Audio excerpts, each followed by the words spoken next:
Today we're going to learn how to tie the bowline knot.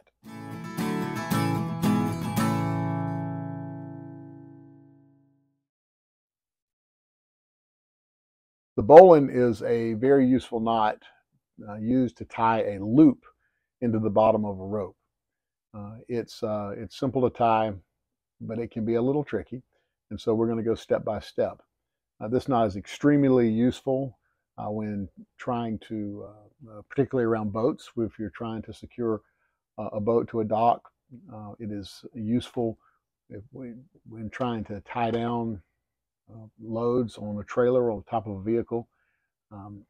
Just anytime you need a loop, the bowline is a strong, very reliable knot.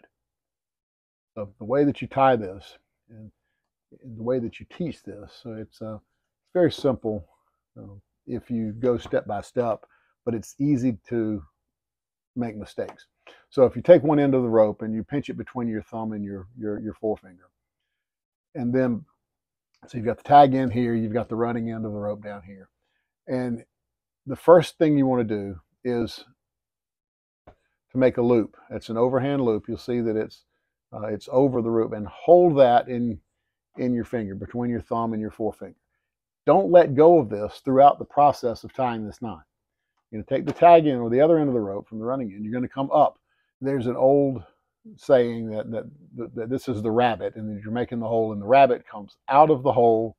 He runs around the tree, and then he goes back down through the hole. And then that's how you tie the bowline, and that's very accurate. And so we're gonna do that again. Right? You take the rope, you make a loop, you take the other end of the rope, you come up, you go around, and you go back down in. That's the bowline.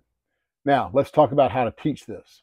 So if you've got a length of rope, the way that you want to figure this out is you take the end of the rope, make a loop, and you want to kind of double up. How big a loop do you need? Right? So if you want a smaller rope and if you need a smaller loop, then you double it over, and that's approximately the size of the loop that you're going to get.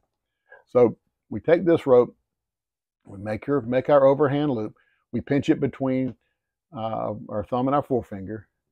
We take this other end, and we've kind of doubled it over to find the size of the loop. We're going to come up, rabbit comes out of the hole, goes around the tree, and then goes back down the hole. Now, to tighten this up, you now got 3 pieces of rope inside. If you grab those 3, hold them, and pull the top, now you've got your bowline. All right? So we'll do that again. You make a loop, you hold the rope. You make an overhand loop and hold it. Pinch it between your thumb and your forefinger. Do not let go. Take the other end, come up and around and back down. Grab your 3 pieces, pull on the top on the rope, and there's your bowline. Now you're going to see kids, and there are all kinds of fancy ways to tie this. You can tie a bowline with behind your back, and you can tie it one-handed. You can tie a double bowline. A double bowline basically is the exact same mechanics, except that when you make your knot, you make your loop, you're doubling it over. And again, this rope isn't really long enough to show it, but when you tie the double bowline, you end up with 2 loops, and it's called the rescue knot.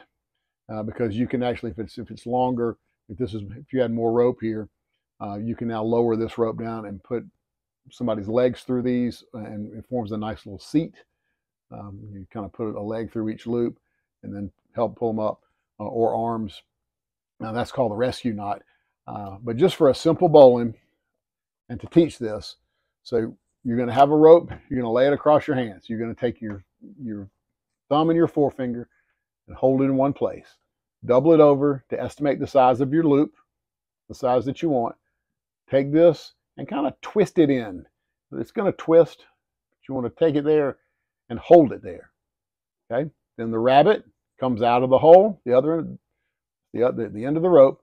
The rabbit comes out of the hole, goes around the tree, comes back down. And you're going to see that you're going to have, if you're teaching this, you're going to have people, uh, young people who will end up with a bowline that looks a lot like that. That's okay, right? That's still a bowline. Now, the more they tie it, they'll be able to dress it up a little bit and get this end so it's a little neater. It's just all they've done is just bring too much rope forward while they're tying it. But there's your bowline.